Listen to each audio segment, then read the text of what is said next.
And my fear is they will hunt him down. If they find him, he'll be the last one to be killed because he'll kill his brothers, sisters, kids, wife, and then they'll kill him. They'll behead him. A terrifying warning from a West Michigan veteran in a race against time to try and save the life of a comrade left behind in Afghanistan. Thank you for joining us tonight, everyone, at 6. I'm Susan Shaw. And I'm Brian Sterling. As America prepares to withdraw from Afghanistan, the deadly threat to those who helped us there is greater than ever. Target 8 investigator Susan Samples here now to show us how 5 years after returning home, the war continues for a Grand Haven veteran. That veteran has been fighting for years to get an Afghan interpreter and his family to the United States and safety. Thousands of Afghans risked their lives to serve our troops. In return, America promised them a chance at a better life here in the U.S. But tonight, thousands remain stuck in the immigration pipeline. If you were lucky enough to witness this moment, overwhelming.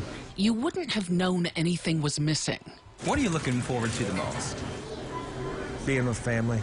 But this veteran's mission wasn't complete. It's like leaving a soldier behind, and we leave nobody behind. When it comes to personal sacrifice, few have given up more than Master Sergeant Gerald Keene. 36 years of service, 3 deployments, too many missed milestones, like the birth of this grandson. Hey, Grandpa. Still, Gerald Keene credits the Army for giving him more than he's given it. And in his final deployment, 9 months in Afghanistan, the greatest gift yet. The camaraderie that we built and the trust that we built, I mean, I trusted him with my life. Here's the wheel for the water. And I had sons his age. Maybe that's why I connected with him. Shalom.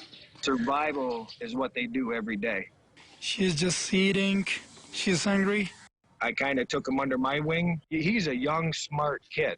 He's also an interpreter, risking everything to work for the U.S. Army. The young husband and father lived on Keene's Army base during the week, returning to his family in this nearby village on weekends.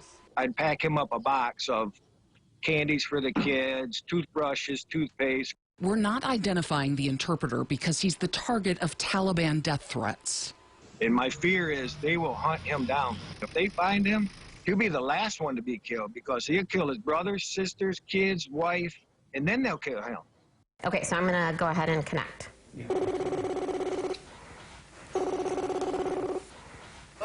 Hello, how are you? In the 5 years since Gerald Keene came home, his wife Lynette has grown just as close to the interpreter, his wife, and their 4 young children who call Lynette Grandma. We love you. The families talk online weekly. We're all doing well, but the only thing is, the U.S. Army or the troops go from Afghanistan, so the situation will be very bad here. Already, Taliban attacks have spiked, including the sniper killing of one of the interpreter's relatives, a translator too. He was walking to work. On the way, he was shot by the Taliban, by the sniper, so he was just shot on his face. Usually, the interpreter walked with his relative, but on that day, he was off. Are you scared? Yeah, definitely. Of course I am. He, too, is on the Taliban hit list. Intel Afghan police shared with him in this letter. There is no humanity. Only the people are killing the people. In 2006, to support and protect those who risked their lives for the U.S., America created a special immigrant visa program for Afghan and Iraqi nationals who serve our troops and want to become U.S. residents. Congress ordered these special visas be processed within 9 months. Instead, it's taking years. Right now, there are 17,000 pending applications. Do you feel like you're running out of time? Yeah, of course.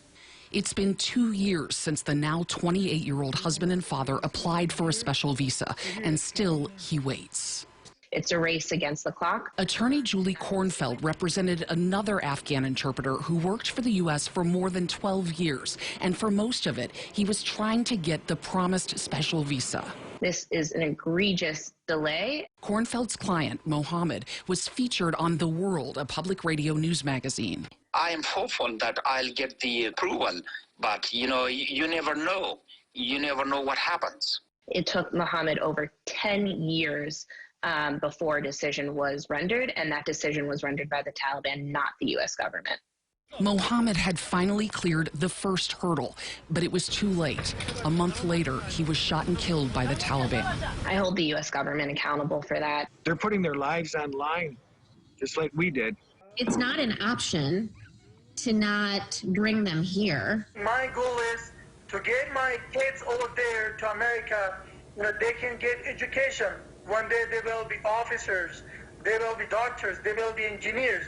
For now, the Keens pay for the interpreter's daughters to go to private school, their only option for education in Afghanistan. I'll never forget their support. They're always supporting me. They are our family. I'll never leave them behind. I'll do everything that I can as long as it takes. I love you so much, and we will talk later this week, okay? Thank you. We love you. The State Department tells me it is well aware of the threat and has prioritized the Afghan Special Immigrant Visa Program and added staff to the U.S. Embassy in Kabul, which anticipates getting to a, quote, significant proportion of outstanding applicants, it says. The offices of Senator Debbie Stabenow and Representatives Bill Huizenga and Peter Meyer say they are working on it, too. Mr. Huizenga will join us tonight at 7 to talk about the action lawmakers are taking to try to help. Oh, Susan, what a desperate situation. And the clock is ticking. That's right. The Keens tell me that they pray every day to keep the family safe in Afghanistan. It's got to be so frustrating. Okay. Susan, thank you.